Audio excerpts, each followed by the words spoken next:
মহাকাশ থেকে তোলা কিছু ছবি দেখুন। এটি কোনো প্রাকৃতিক দৃশ্য নয়, কোনো শিল্পকর্মও নয়, এটি রক্তের দাগ। সুদানের মাটিতে এত মানুষকে হত্যা করা হয়েছে যে তাদের রক্তে ভেসে যাওয়া মাটি স্যাটেলাইট থেকেও স্পষ্ট দেখা যাচ্ছে। এটি বর্তমান বিশ্বের সবচেয়ে ভয়াবহ মানবিক সংকটের কেন্দ্রবিন্দু সুদান, যেখানে ১.৫ লক্ষেরও বেশি মানুষ প্রাণ হারিয়েছে আর ঘরছাড়া হয়েছে প্রায় ১.৫ কোটি। এই সংঘাতের কেন্দ্রে রয়েছে দুটি পক্ষ। একদিকে সুদানের রাষ্ট্রীয় সেনাবাহিনী SAF, আর অন্যদিকে এক ভয়ঙ্কর আধাসামরিক বাহিনী র্যাপিড সাপোর্ট ফোর্সেস বা RSF। এই RSF এর জন্ম এক অন্ধকার ইতিহাস থেকে। ২০০৩ সালে দারফুরে গণহত্যা চালানো কুখ্যাত জাঞ্জাউইদ মিলিশিয়াদেরই ২০১৩ সালে রাষ্ট্রীয়ভাবে এই নামে স্বীকৃতি দেওয়া হয়। অর্থাৎ একটি সন্ত্রাসী মিলিশিয়া গোষ্ঠী আজ সুদানের ক্ষমতার অন্যতম দাবিদার। ক্ষমতার ভাগাভাগি নিয়ে ২০২৩ সালে শুরু হওয়া এই যুদ্ধ গোটা দেশকে এক জ্বলন্ত নরকে পরিণত করেছে। RSF দারফুরের মতো বিশাল অঞ্চল দখল করে সেখানে জাতিগত নিধন চালাচ্ছে। মাসালিতের মতো অনারব জনাব গোষ্ঠীকে তারা পৃথিবী থেকে নিশ্চিহ্ন করে দিতে চায়। কিন্তু প্রশ্ন হলো, এই নারকীয় বাহিনীর হাতে এত অর্থ আর অত্যাধুনিক অস্ত্র আসছে কোথা থেকে? উত্তরটি লুকিয়ে আছে ঝলমলে শহর দুবাইয়ের পেছনে, সংযুক্ত আরব আমিরাত।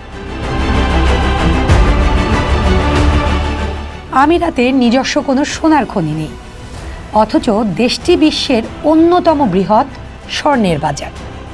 এই বিপুল পরিমাণ স্বর্ণের এক বড় অংশই আসে সুদান থেকে অবৈধ পথে। সুদানের সোনার খনিগুলোর একটি বিশাল অংশ নিয়ন্ত্রণ করে RSF।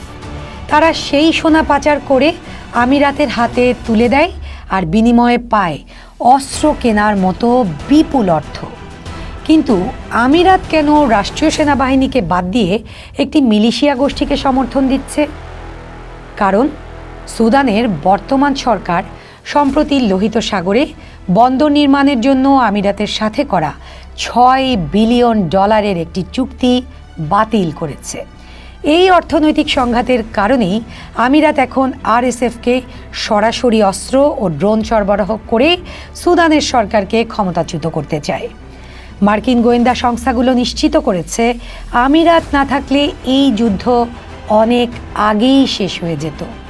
এই সংঘাত এখন আর সুদানের অভ্যন্তরীণ বিষয় নয়, এটি একটি প্রক্সি ওয়ার বা ছায়া যুদ্ধে পরিণত হয়েছে।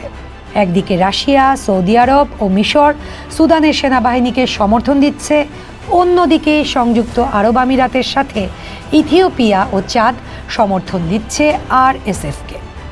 সুদানের মাটি ব্যবহার করে আন্তর্জাতিক শক্তিগুলো নিজেদের প্রভাব বিস্তারের এক ভয়ঙ্কর খেলায় মেতেছে।